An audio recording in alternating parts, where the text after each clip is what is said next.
Welcome to Purism infinite learning mastery. तो आज का हमारा टॉपिक है फ्लो चार्ट्स। पिछली वीडियो में हमने एल्गोरिथमिक थिंकिंग को डेवलप करके एक एल्गोरिदम को बनाना सीखा था।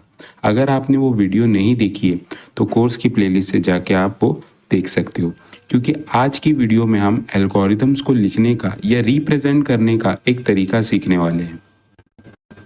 तो मेरा एक सवाल है आपसे, अगर आप किसी अननोन कंट्री में खो गए हो और आपके पास अपना मोबाइल भी नहीं है, बस आपको इतना पता है कि एक एड्रेस है और मुझे वहाँ पहुँचना है, तो क्या ये काम आपके लिए आसान होगा या डिफ़िकल्ट?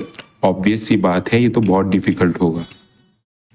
पर अगर मैं आपको एक मोबाइल दे दूँ जिसमें गूगल मैप्स या फिर कोई मैप है उस जगह का, तो आसान हो जाएगा, राइट? बिल्कुल इसी तरह की एक सिचुएशन 1940s में प्रोग्रामर्स के सामने आई थी। उनके पास दुनिया का सबसे पहला कंप्यूटर तो था, लेकिन उस मशीन के अंदर का लॉजिक बिल्कुल उस अनजान शहर की तरह था, जिसके लिए ना कोई मैप था ना ही गूगल। उस जमाने में तो कोई प्रोग्रामिंग लैंग्वेज भी नहीं थी। प्रोग्रामिंग करने के लिए 0 और 1 के हजारों कॉम्बिनेशन लिखने पड़ते थे। तब इन्वेंट हुए थे फ्लो चार्ट्स, जिसे आज भी हम एक मैप की तरह फॉलो करके किसी भी प्रोग्राम को लिख सकते हैं। तो देखते हैं कि एल्गोरिदम्स को फ्लो चार्ट की फॉर्म में कैसे लिखा जाता है। तो देखो, फ्लो चार्ट एक डायग्राम की तरह होता है। अब घबराना नहीं है, ये आपके मैथ्स और साइंस की बुक्स की तरह नहीं होते। ये डायग्राम्स किसी एल्गोरिदम या प्रोसेस के स्टेप बाय स्टेप फ्लो को शो करते हैं। जैसे आर्किटेक्ट बिल्डिंग बनाने से पहले उसका ब्लूप्रिंट ड्रॉ करता है, वैसे ही प्रोग्रामर अपने प्रोग्राम का कोड लिखने से पहले फ्लो चार्ट ड्रॉ करता है। आपको याद होगा, डिकम्पोजिशन वाली वीडियो में भी हमने येस नो टाइप का एक फ्लो चार्ट बनाया था। वो एक इनफॉर्मल वे था हमारी थिंकिंग को शो करने का। पर आज हम एक फॉर्मल और स्टैंडर्ड वे से हमारे एल्गोरिदम्स को रिप्रेजेंट करेंगे, जिसमें हम कुछ बेसिक शेप्स का यूज़ करते हैं। तो आइए देखते हैं क्या है वो शेप्स। तो पहला शेप है ओवल। ये बताता है कि हमारा फ्लो चार्ट स्टार्ट कहाँ से हो रहा है और एंड कहाँ पे होगा, इसीलिए इसको टर्मिनेटर कहते हैं। तो इसका पर्पस ये होता है कि स्टार्ट या एंड पॉइंट को बताना हमारे फ्लो चार्ट में। दूसरा शेप है रेक्टेंगल। ये रेक्टेंगल कोई भी प्रोसेस को शो करता है। अब कोई भी प्रोसेस मतलब कोई भी कैलकुलेशन हो गया, कोई भी एक्शन हो गया जो आप कंप्यूटर से करवाना चाहते हो, वो हर सिंगल एंड अनएम्बिगुअस स्टेप को यहाँ पे आप शो कर सकते हो। फिर आता है हमारा पैरेललोग्राम। ये पैरेललोग्राम इनपुट और आउटपुट को शो करता है, इसलिए इनको इनपुट आउटपुट भी कहा जाता है। तो जो भी डेटा आपको यूज़र से लेना है, या जो भी डेटा आपको इनिशियलाइज करना है, या जो भी डेटा आपको दिखाना है यूज़र को, या आउटपुट शो करना है अपने रिजल्ट को, अपने प्रोग्राम के रिजल्ट को, वो यहाँ पे आप शो कर सकते हो। और जो भी स्टेप्स हम लिखते हैं हमारे फ्लो चार्ट में, उनको कंबाइन तो करना पड़ेगा। कंबाइन से मेरा मतलब ये है कि उनको कनेक्ट तो करना पड़ेगा। उस कनेक्शन के लिए ये एक एरो आता है जो हर स्टेप को एक दूसरे से कनेक्ट करता है, जिससे हमें पता चले कि हमारा फ्लो कहाँ जा रहा है। तो ये स्टेप्स कनेक्ट करने के लिए काम आता है। और फिर आता है हमारा लास्ट में डायमंड शेप, यानी कंडीशन वाला ब्लॉक। इससे हम डिसीजन मेकिंग करते हैं। यहाँ पे एक कंडीशन आती है। कंडीशन से मेरा मतलब क्या है? कंडीशन मतलब एक सवाल जिसका हम हाँ या ना में जवाब दे सकते हैं। कोई भी सवाल हो सकता है, जैसे कि कोई चीज़ गर्म है या नहीं, तो उसका हाँ में भी जवाब हो सकता है, ना में भी जवाब हो सकता है। अगर कंडीशन ट्रू हुई तो यस माना जाएगा, कंडीशन फॉल्स हुई तो नो माना जाएगा। इसीलिए हम इसको डिसीजन ब्लॉक कहते हैं। तो ये हमारे डिसीजंस देखता है। ऐसे और भी शेप्स और सिंबल्स है जिसके बारे में हम डिटेल में बात करेंगे मॉड्यूल 2 में। फिलहाल के लिए एक एग्जांपल से समझ लेते हैं कि ये जितने भी शेप्स है उनको हम फ्लो चार्ट्स में कैसे यूज़ कर रहे होंगे। तो यहाँ पे एक छोटा सा एग्जाम्पल प्रॉब्लम मैंने ले लिया है, जिसमें आपको एक फ्लो चार्ट बनाना है कंपैरिजन करने के लिए बिटवीन टू नंबर्स। कौन से दो नंबर है? एक मान लो ए है, दूसरा मान लो बी है। तो अगर मैं आपको पूछूं कि आप कैसे करोगे ये सवाल, तो आपकी थिंकिंग क्या होगी? ऑब्वियसली आप बोलोगे मैं पहले ए नंबर की वैल्यू पूछूंगा आपसे, फिर बी नंबर की वैल्यू पूछूंगा, और फिर देखूंगा उनमें से कौन बड़ा है।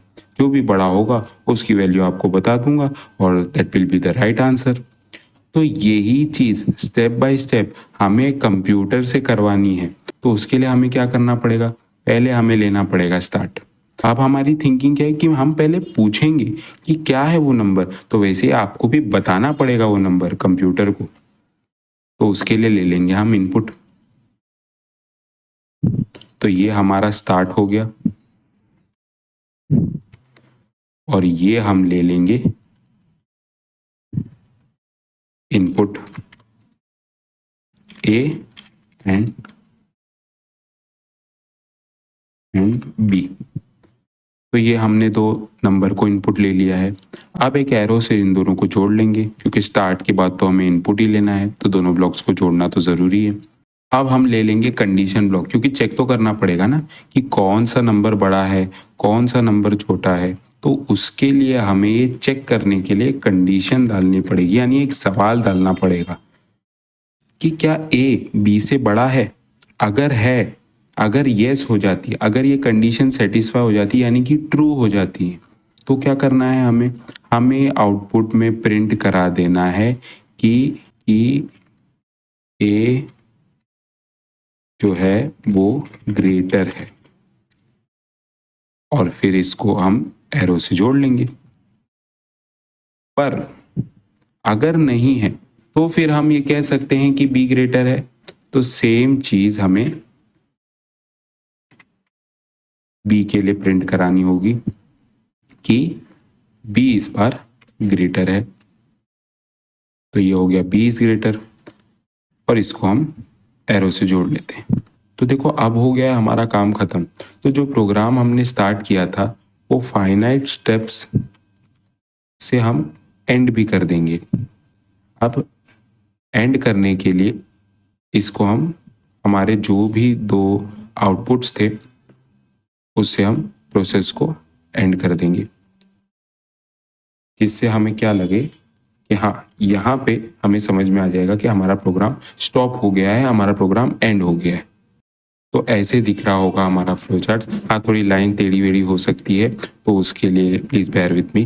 तो आपने देखा कि मैंने अपनी थिंकिंग को जो मेरे दिमाग में थी उसको मैंने यहाँ रिप्रेजेंट कर दिया है। बिल्कुल यही एग्जैक्ट सेम चीज़ आप करोगे जब आप कोई प्रोग्रामिंग लैंग्वेज को सीखोगे।